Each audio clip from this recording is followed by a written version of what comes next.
morning, Sunday school friends, and happy Valentine's Day. Today is the day that we celebrate love with our Valentines. Have you gotten a Valentine today? Have you given a Valentine card to someone today? This is one way of spreading love. But there's more to love than hearts. The best love of all is called agape. Agape is God's love. God loves you, and He loves to be with you. God's love never changes, no matter what. That's agape. On the church's calendar, there is a celebration of God's agape that in 2021, this year, comes right on the same day as Valentine's Day. In the church, this day is called Transfiguration Sunday. That's a big word, isn't it? Transfiguration. Here's what it means.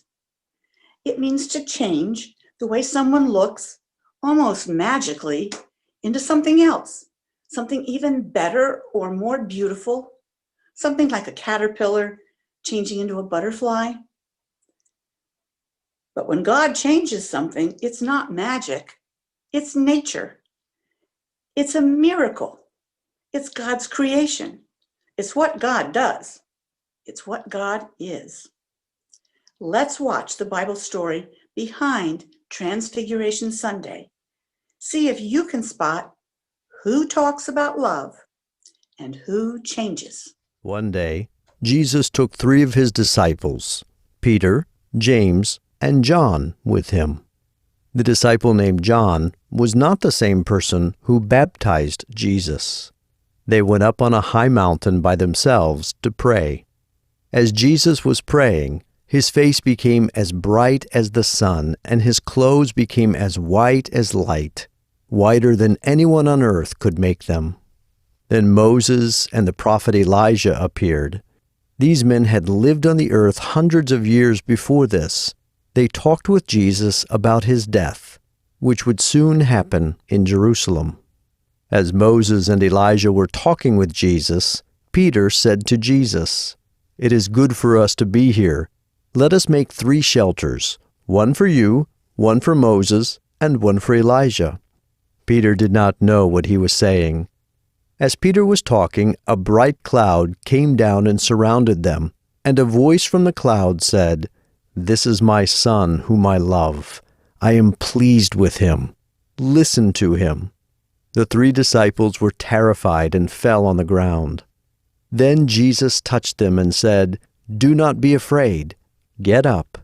When they looked around, the only one still there was Jesus. Jesus and the 3 disciples went back down the mountain. Then Jesus said to them, "Do not tell anyone yet about what happened here. I will soon die and then come back to life. After that, you may tell people."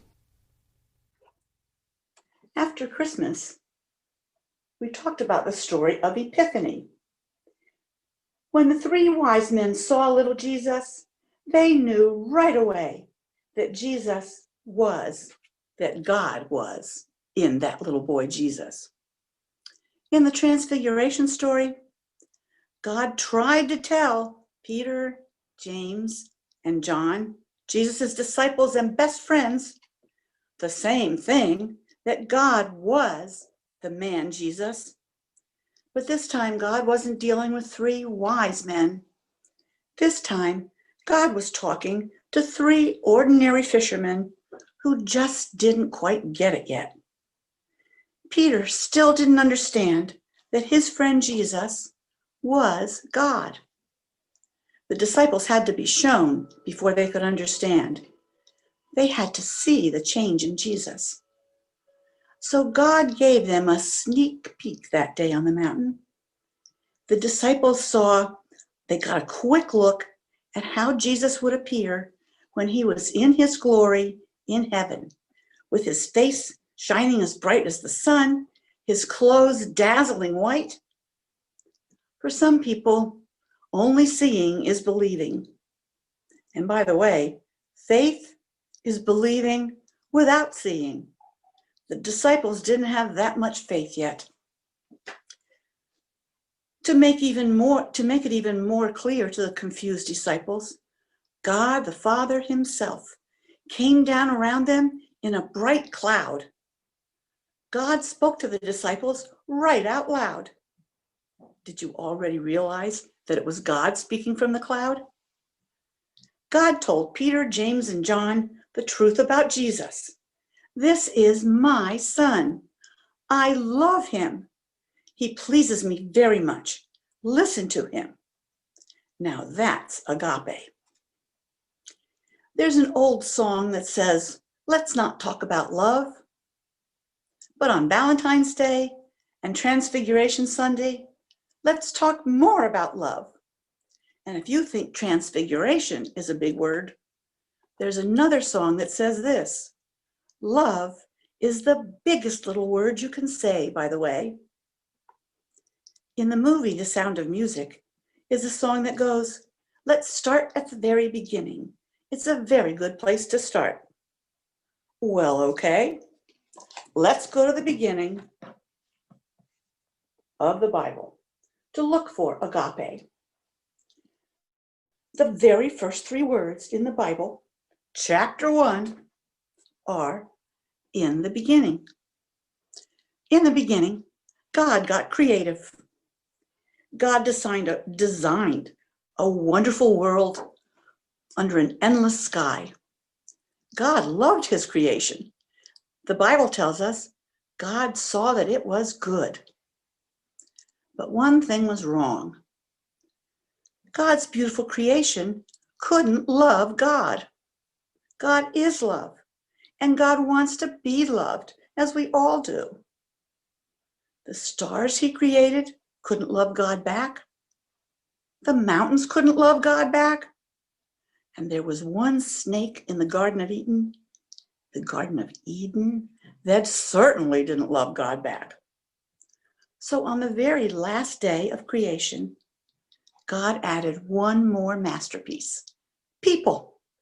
Adam and Eve, you and me.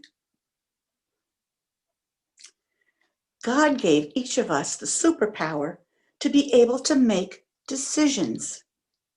We can choose to love God back. The Bible tells us God saw that this creation was very good. Last Sunday, Christy Spriggs praised God when she sang, "You have loved us from the start." From the very beginning, that means. That's agape. And when you love God back, that makes God very happy. In her book of devotions for kids and their parents, Best Day Ever, Joyce Meyer wrote the really, really kind of love. This is what she said about agape. Guess what? God loves you. It sounds simple, sure, but God loves you. Like really, really, really loves you. He knows you make mistakes sometimes and still loves you. And are you ready for this? God loves you so much that his son Jesus came to earth as a baby, grew up a lot like you did, learned how to walk, talk, eat, play, all the fun stuff. And then eventually, when he was much older, he went to the cross. And on that cross, when he died, he was thinking about you. Think about that. And why did God do that? Why did Jesus go to the cross for you? It's simple. He loves you. And he thinks you're worth it. So when you start to feel down in the dumps or sad and lonely, just remember and say it out loud: I'm not perfect, but God loves me. That's agape. To help us remember the difference between Valentine's Day and agape, Brian made this sign for us for one of our earlier virtual messages. Let's read it again together, or just listen carefully. I used to think love was shaped like a heart. Love. But now I know it's shaped like a cross. That's agape. We can see some of the many ways God shows his love for us. Can we do something to show that we love God back? We can share God's love with others. I don't care if they call me a Jesus freak. We can spread God's love to others. In our red hymnal at church, looks like this, we sing songs about spreading and sharing God's love, like Jesus loves me and I want to pass it on.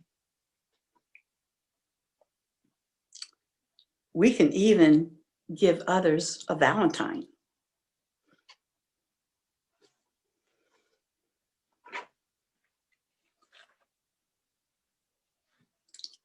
And this is a happy Valentine's Day to you from your Sunday school teachers.